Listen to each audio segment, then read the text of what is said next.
Hi, this is Professor Howard, and the purpose of this screencast is to walk you through the tutorial titled Using Historic Maps with QGIS. You can locate this tutorial on our Blackboard site or also on my website, ellakehoward.com, where it's located under Digital Projects at the top of the menu. The first step of this tutorial asks us to download data, so we can visit the census.gov website to find shapefiles for states. Whenever we're working in QGIS, we're going to have data tables and also shapefiles, which will allow us to display our data. If you right-click on these links, you can open them in a new tab without surfing away from the tutorial. Approximately 2/3 of the way down the page, you want to click on Download, select Web Interface. Layer type is States and Equivalent, and then click Submit. You now see the button, Download National File. The file that downloads is called TL 2018 US State, and this is a zip file. So what you're downloading is actually not a single file, but a directory. That's a folder, a set of files that all have to work together.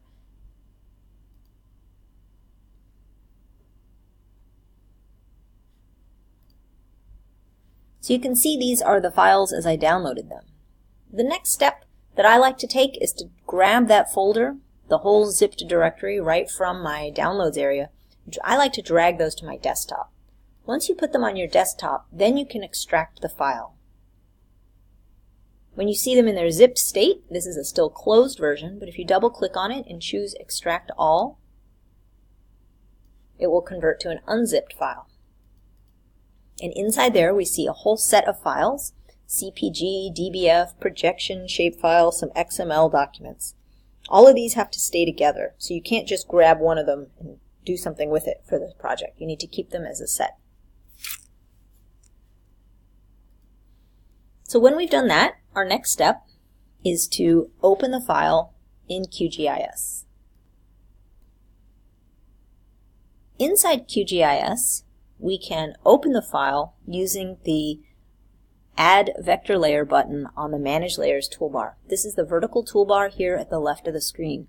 If you don't have that toolbar visible, and it's not a native import when you install this software, you can visit the View menu, View Toolbars, and then select the box for Manage Layers toolbar. Once you've done that, and you have these buttons displayed, you can use the top button, which when you hover over it, it says Add Vector Layer. Choose Directory rather than File, and then you want to select that file from wherever you downloaded it to. So mine was on my desktop, and I navigated through here to my desktop to select that file. When you click Add, you'll see that map pop up. You can practice zooming in and out on this map with the zoom buttons and get closer and further away. You can also zoom to full layer, which you can also do by right-clicking on the name of the layer in the Layers panel with Zoom to Layer. When you right-click on the layer in the Layers panel, you can also open the Attribute Table. The Attribute Table is a spreadsheet view that shows you the data that lives on the back side of this, all of the data going on in the system. It's a really good practice to get in the habit of always stopping, slowing down, and thinking about your data structure. So you want to be aware of what are the fields here that we are analyzing. We know that there's something called region, division, a geo-ID code that they've inserted. The easiest for us to recognize is under names. We see the states of the United States with our recognizable names. And then over on the right-hand side, those final columns include abbreviations for latitude and longitude. So we can go ahead and close out of this layer now.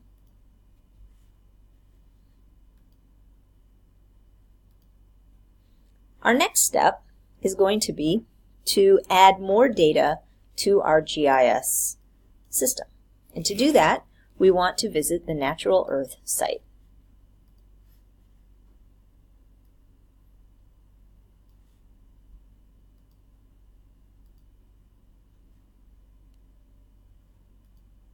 On the Natural Earth site, linked in the tutorial, we want to scroll down to the section of the page labeled Railroads. You can see that there are other types of map layers that they've prepared for download, which is really fun. You can map roads, populated places, airports, ports. But for our purposes, if you take the Download North America supplement, you'll see that this is much, much smaller than the large version, and we only need this small supplement for North America. When you click this green button, that file will start to download. This file is NE10M Railroads, and this is also a zip file. If you want to follow that same process, drag it from your downloads to your desktop or wherever else you're handling your files, and then you want to double-click on this to unzip it if needed. Once you've done that, you can go into your software, and you're going to add that vector layer just like you did the last one. Add vector layer, directory, but now we're looking for that file called NE10M Railroads. And this is where your file structure becomes very important. Right? You want to just always take your time and make sure you're picking the right file. When you select that folder, add, and close, now you see railroads displayed. The next step in our tutorial asks us to add population data by state to our map. And to do that, we're going to visit the census website again to get that data. The link that I give you here is for finding population by state. The census website is not particularly user-friendly. It has a lot going on and it's not well organized. So what you want to do is carefully scroll down past the tables and data sets to the downloadable files area. Here where it says downloadable files, you can look at the different reports and see the different types of data. But even just reading these descriptions, you can see what we want is not really components of resident change. We just want to know total populations. So what we're looking for here is this file, SCPRC Estimate 2018, 18 and older, population of residents. If we click this link with the yellow folder icon next to it, this should automatically begin to download a CSV file with that data.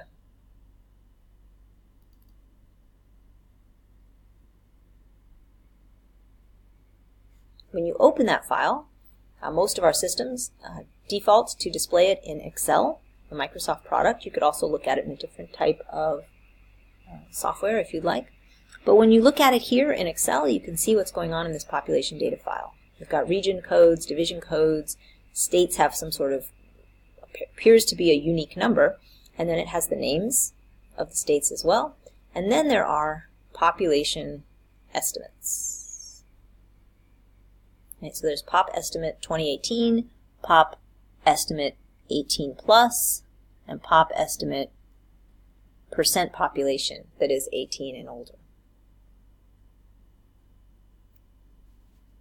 So you want to save this file, and you just want to verify that it's being saved as a CSV file. That's how it defaults on my system, but if for any reason you need to change that, you want it to be CSV, the standard comma delimited. So CSV stands for comma separated values, and that reflects how the data is structured inside the table.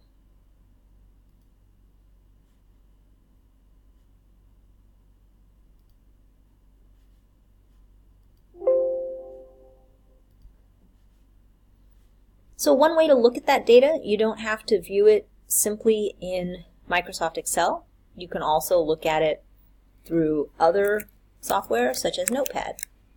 So this is just to remind you, you can always look at your spreadsheets in Notepad to see what they really are in their native state, right? So if we click on File Open off of our desktop, the default will be text, but if you choose all files, this is what that same file looks like here. So what you're looking at are each of those rows across with the data for each cell that we saw in the spreadsheet separated this time by a comma.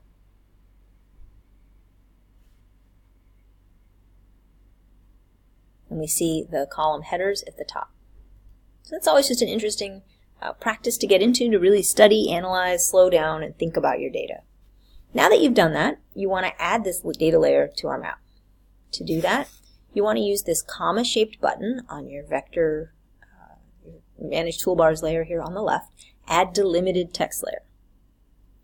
In that window, you want to browse to that file that we just downloaded, which is not the Railroads file. It will try to be helpful and show you the last one that you were working with, but that's not what we're working with right now. I want a different file. I'm looking for that file that was called scprc, and here it is. So you click Open. You want to make sure that the box is clicked for CSV format. First record has field names down here under Record and Field Options, and you may have to toggle these submenus open to see that. Under Geometry Definitions, you want to choose No Geometry, Add, and Close. Nothing has happened, but that's because we haven't instructed the computer what to do yet. Right? So QGIS does not do things automatically, it just does what you ask. We're now up to step 16 of the printed version of the tutorial, and if you right-click on the layer, you can open the attribute table for this data that you've brought in. You can see the type of information that was there. You can also open the attribute table for your regular state level map as well, and you can compare the two. The next step is going to be to join the data sets together. So you want to join them off of your state boundaries layer. So to do that, you right-click on it in the Layers panel, click Properties, and now select Joins. Click the green plus sign. And now you want to look for the file that you're joining it to. So this is where we just think about this for a moment. If you're starting with your state boundaries and you want to map population, I don't want the railroads, I want the population table. My join field will be name, so I have to have a field where the same data is available about each item in my database. And in this case, that join field is name. And then click OK. You now see that you have a join layer established. If you'd like to, you can open the attribute table, and you'll see, if you do that,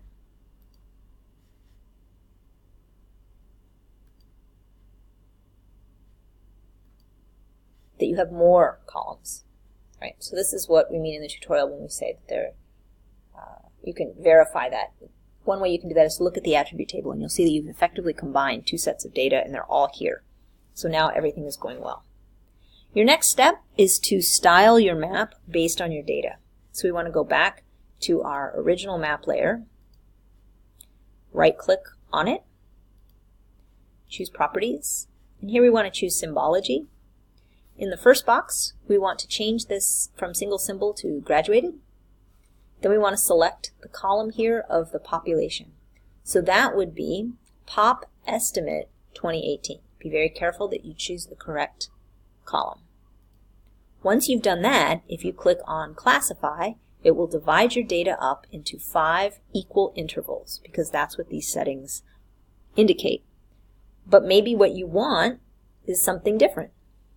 If you want to change the data classifications to natural breaks, like we do in the tutorial, you can also increase the number of classes. That will divide your data up more finely. This is up to you. Apply and click OK. Now you see that we have different shades of red indicating different population estimates for the various states in the country.